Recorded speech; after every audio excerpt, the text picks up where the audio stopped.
Very very good morning. আজকে আবার চলে এসেছি সকাল সকাল তোমাদের সাথে একটা দারুণ রেসিপি শেয়ার করব বলে। ঘরে কিছু ছোলার ডাল আর মুগের ডাল ছিল, সেটা দিয়ে ভাবলাম কি করা যায়। রোজ রোজ রুটি তরকারি মোটেই পছন্দ করে না কেউ। সেই বেঁচে থাকা ডাল দিয়ে আজকে করে দেখাবো একটা দারুণ রেসিপি। প্রথমেই দুরকম ডাল বাটিতে এক জায়গায় করে নিয়ে তাতে পেঁয়াজ কুচি, লঙ্কা কুচি আর একটা ডিম আর সামান্য নুন দিয়ে যতজন লোক খাবে ঠিক তত পরিমাণ ময়দা দিয়েছি। তোমরা আটাও ব্যবহার করতে পারো। তাই যেভাবে আটা মাখে সেই রকমভাবে ডাল দিয়েই আমি আটাটা মাখছি। আমি কিন্তু এখানে কোনো জল ব্যবহার করিনি। দেখো আটার ডো কিন্তু একদম কমপ্লিট। কড়াইয়ে পরিমাণ মতো তেল দিয়ে নিচ্ছি, ততক্ষণ তেল গরম হোক। আর আমি এই সুযোগে কয়েকটা লেচি করে বেলে নিচ্ছি। তোমরা যে যেমন পারবে তেমন শেপেই দিও।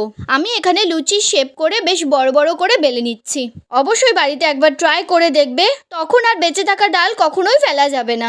এই দেখো বেলতে বেলতে আমাদের তেল কিন্তু গরম হয়ে এসেছে। ব্যাস আর কিছুই না, একটা দুটো করে ছেড়ে দিচ্ছি।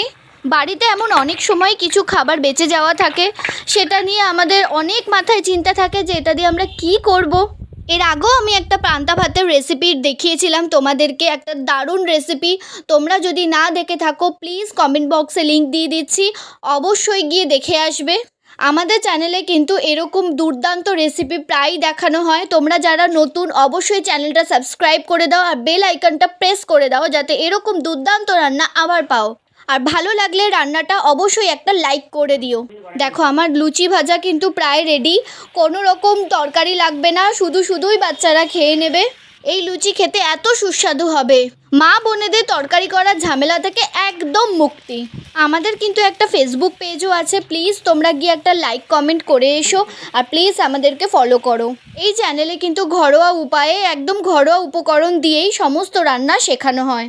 দেখো তোমাদের সাথে গল্প করতে করতে আমার কিন্তু লুচি ভাজা রেডি। দেখো ছিঁড়ে দেখাচ্ছি কেমন হয়েছে। ভেতরে একটুও কাঁচা নেই, ভেতরে পুর ভর্তি। এটা হলো আমার হাতে স্পেশাল ডালপুরি। প্লিজ একটা লাইক কমেন্ট করে দিও আর সাবস্ক্রাইব করে দিও আর আমাদের পাশে থেকো।